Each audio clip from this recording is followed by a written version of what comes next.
ছোট্ট এই দোয়াটি পড়ে ঘুমিয়ে যান, সকালে উঠে ফলাফল দেখুন। দোয়াটি একদম ছোট্ট। আমি যদি বলি আপনাদেরকে, বলে হুজুর কমন দোয়া, আমরা তো সবাই পারি। এই জন্য ছোট্ট এই দোয়াটি পড়ে আজ রাতে ঘুমিয়ে যাবেন, সকালে উঠে ফলাফল দেখবেন ইনশাআল্লাহুল আজিজ। আপনি মাথা থেকে বোঝা নামিয়ে ফেললে যেরকম হালকা হয়, আপনি এরকম হালকা মনে করবেন। আপনি মনে করবেন আপনার সমস্ত গুনাহ মাফ হয়ে গেছে, এরকম একটা হালকা অনুভূতি আপনার ভেতরে কাজ করবে। খুশির জন মনে হয় না? এই জন্য আমরা যদি ছোট্ট এই দোয়াটি পড়ে আজ রাতে ঘুমাতে পারি, সকালে উঠে ফলাফল দেখবো ইনশাআল্লাহুল আজিজ। আমি যদি আপনাদেরকে হাদিসের টেক্সট শোনাই, হযরত যায়েদ রাদিয়াল্লাহু তাআলা আনহু থেকে বর্ণিত, রাসূল সাল্লাল্লাহু আলাইহি সাল্লাম বলেন, হাদিসের স্পষ্ট ন্যারেশন হচ্ছে, যে ব্যক্তি রাত্রিবেলা 3 বার এই দোয়াটি পড়ে ঘুমিয়ে যাবে, সকালে উঠে আল্লাহ তাআলা তার সমস্ত গুনাহ মাফ করে দিবে। সুবহানাল্লাহ বাড়িতে যায় বললেন।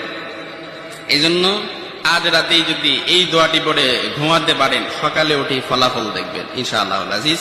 দোয়াটি আমরা সবাই পারি, তবে আপনাদের মনোযোগ আকর্ষণ, আপনারা একটু আমার দিক অ্যাটাচমেন্ট বাড়ান।